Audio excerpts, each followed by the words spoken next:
going to review the FOODBRICK. The FOODBRICK is a plastic container. This one, the full size double brick. They come in half size too, just a brick like this. But usually that's for ammo or for water. Water also comes from a double size. FOODBRICKs tend to come in just this size. This is designed for long-term food storage. It's 3.5 gallons of liquid space inside, supposedly, but I haven't checked. We want to see how much rice we can fit into it.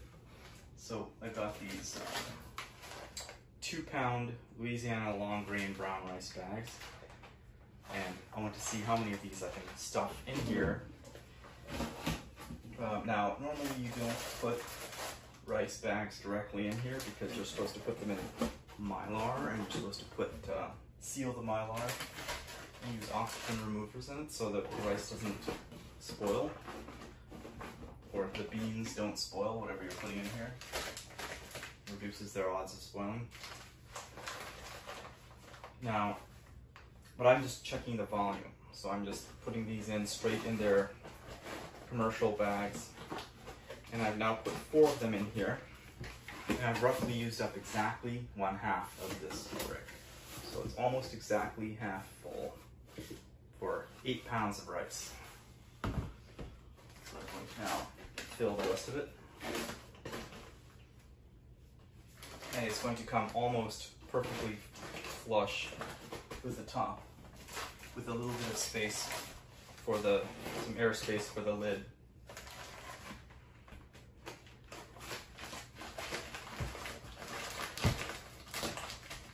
And indeed, it is pretty much full. So exactly 16 pounds of rice packed in these 2-pound bags fit in here. 4 of them in here, 4 of them in here. And that fully uses up this FOODBRICK. So since an adult, if you cook like 1 pound of rice, 1 pound of beans, and 1 pound of meat to make some sort of a food, then that will typically last 2 adults like 3 days or so. So each adult will consume 3 pounds in 3 days, or so 1/2 pound per adult. So this brick is enough for roughly 2 weeks of food. 16 pounds, so I'm going to kind of round up a little bit. So 2 weeks to be conservative. 2 weeks of food for 2 adults. So if you completely pack it with beans or rice. So now I'm going to unpack these. Oh, actually I'm going to just weigh to verify the weight. Let's weigh it.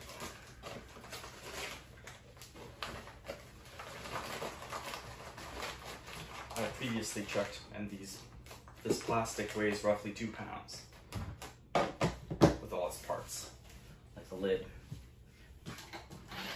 Now, I know how much I weigh, but I'm going to just show you. This is now. I'm going to be holding this gimbal and the camera, so that's going to be a little bit, make me a little heavier, not by much, but just a little bit. So that's my weight without holding the green FOODBRICK. And now I'm going to weigh myself carrying the FOODBRICK. Let the scale reset itself. There's a scale. I'm now holding the FOODBRICK. Oops. Let's get back off of it. Here's the FOODBRICK.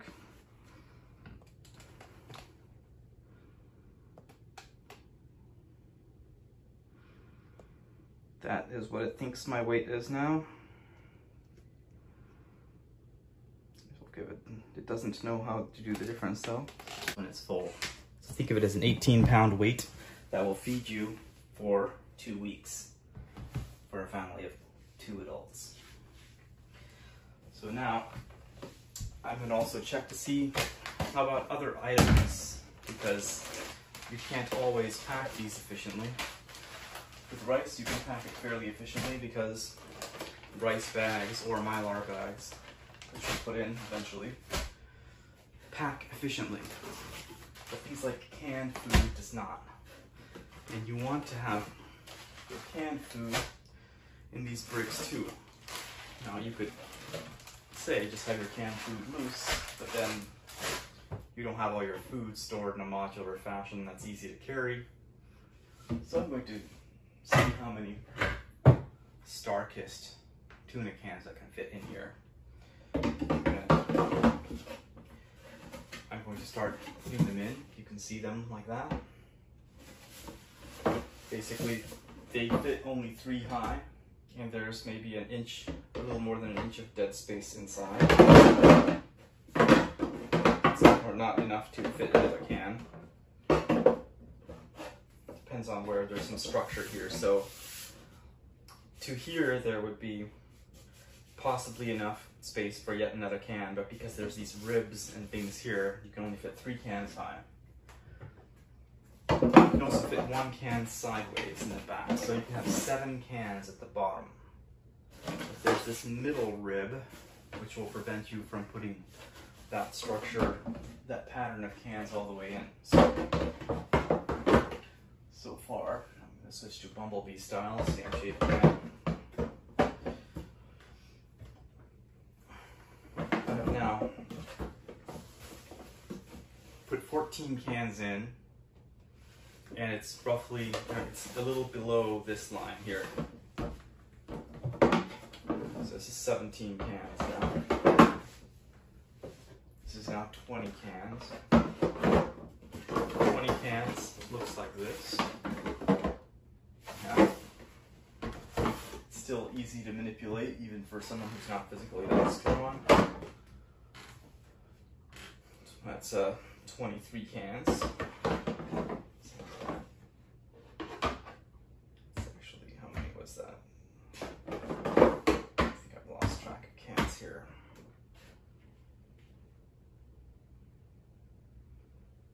Got 14, 16, 17, 18. Okay, that was 20 cans. So this is 23 cans. 26 cans. 27th can is the sideways one. And there's a little space left over for yet another layer of cans. That's 27. 30 cans. 33 cans. And 1 more can, the 34th can. Now, you could possibly squeeze in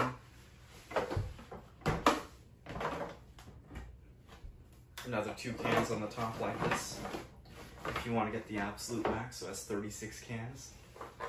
But let's see if the lid still goes on. The lid still snaps on, 36 cans.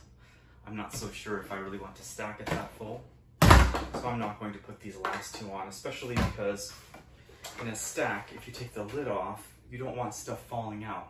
Here, at least, they're a little bit less likely to roll out or come out. So I'll claim that 34 cans is the practical limit, although the maximum you could put in is 36 cans. Protein supplementation, this is okay. For actually living and having enough calories, this is not going to work. Tuna is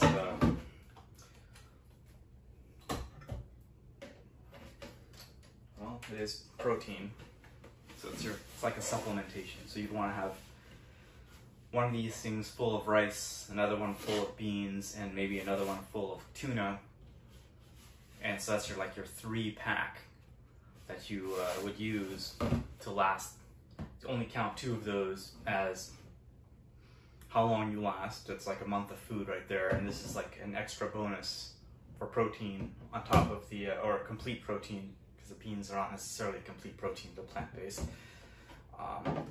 So you have 3 of these for your month of food, with fancy food with tuna included.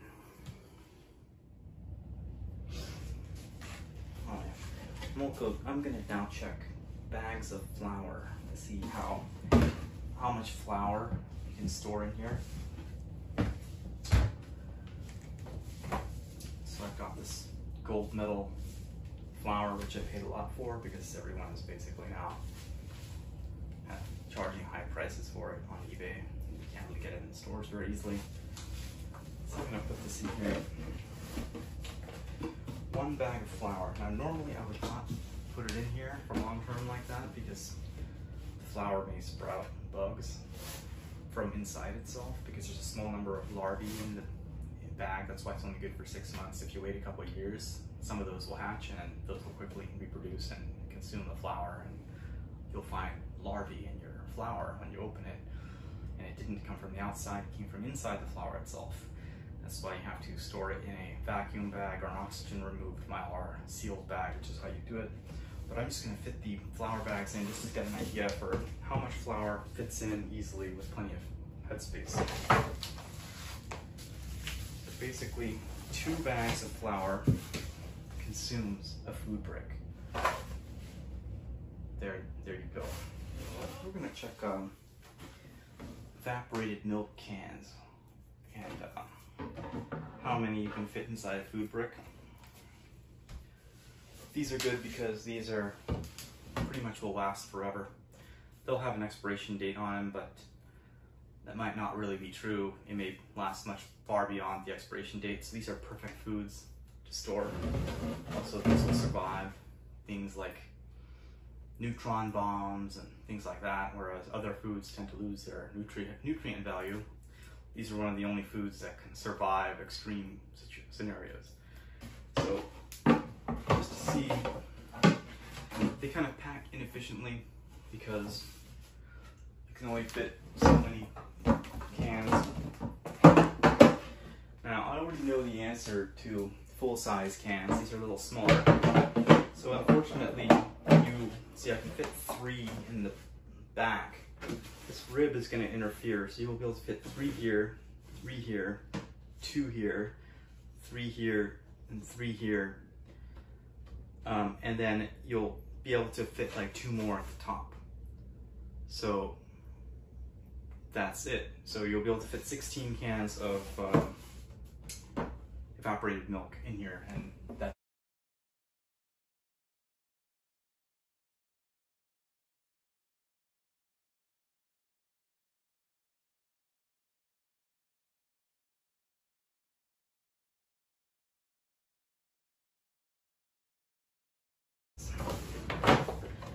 it. You are full. That won't hold more. 16 cans. Let's check to make sure the lid still goes back on. So I'm acting up a little bit here. The lid still goes on. This is still reasonably carryable. You can have 16 cans of canned evaporated milk for your long-term food storage.